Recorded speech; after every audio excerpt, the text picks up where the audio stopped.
Assalamualaikum warahmatullahi wabarakatuh. Assalamualaikum warahmatullahi wabarakatuh. Baik, sebelum pembelajaran kita dimulai, marilah bersama-sama kita berdoa. Silakan Agung pimpin doa. Berdoa terlebih dahulu. Berdoa mulai. Berdoa selesai. Terima kasih Agung. Alhamdulillahirrahmanirrahim, kita bisa berjumpa lagi dalam pembelajaran bahasa Indonesia. Hari ini kita belajar tentang teks cerita pendek, yaitu struktur teks cerita pendek. Kompetensi dasar kita hari ini adalah 3.6, menelaah struktur teks cerita pendek yang dibaca atau didengar. Adapun indikatornya adalah yang pertama, menjelaskan struktur teks cerita pendek yang dibaca atau didengar. Yang kedua, menelaah struktur teks cerita pendek yang dibaca atau didengar. Kemudian tujuan pembelajaran kita hari ini adalah: 1. Siswa mampu menjelaskan struktur teks cerpen. Yang kedua, siswa mampu menelaah struktur teks cerpen. Berikut ini Ibu akan sajikan contoh teks cerita pendek. Silakan dibaca, kemudian kita akan bertanya jawab. Nah, dari contoh teks ini kita bisa mengartikan bahwa teks cerpen itu adalah sebuah karangan pendek. Ya, makanya disebut cerita pendek karena di situ adalah karangan pendek yang berbentuk prosa.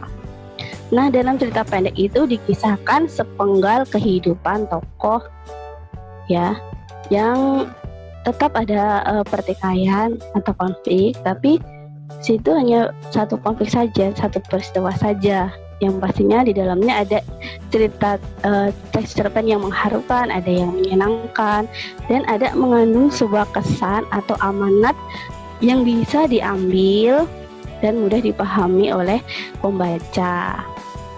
Sekarang Ibu mau bertanya, dari teks cerpen ini peristiwa apa yang terjadi? Peristiwa apa yang ada dalam teks cerpen tersebut? Coba siapa yang bisa menjawab pertanyaan Ibu? Saya, Bu. Oh iya, Ratna, silakan. Peristiwa yang terjadi di cerpen itu adalah seorang anak yang berjualan di sekolah untuk membantu orang tuanya. Oh iya, bagus sekali ya Ratna. Yuningsi, terima kasih atas jawabannya. Jadi dia tidak merasa malu untuk berjualan di sekolah. Setelah kita menemukan peristiwa apa yang ada dalam teks tersebut, kita akan membahas tentang apa saja struktur yang ada dalam teks cerpen. Pastinya kalian sudah membaca di bahan ajar yang sudah Ibu share, bukan? Struktur teks cerpen ini ada 4. Yang pertama ada orientasi, yang kedua ada rangkaian peristiwa, yang ketiga ada komplikasi, dan yang keempat ada resolusi. Ikut ini penjelasan setiap strukturnya. Orientasi adalah struktur yang berisi pengenalan latar cerita. Bagian ini berkaitan dengan latar tempat, waktu, alur, hingga latar suasana.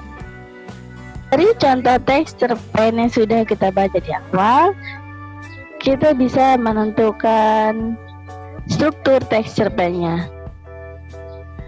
Di mana orientasi, di mana rangkaian peristiwanya. Orientasinya ada di awal cerita. Iya, betul sekali.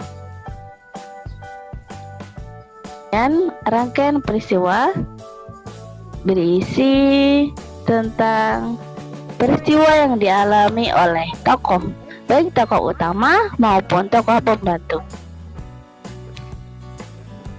Ini adalah lembar kerja peserta didik.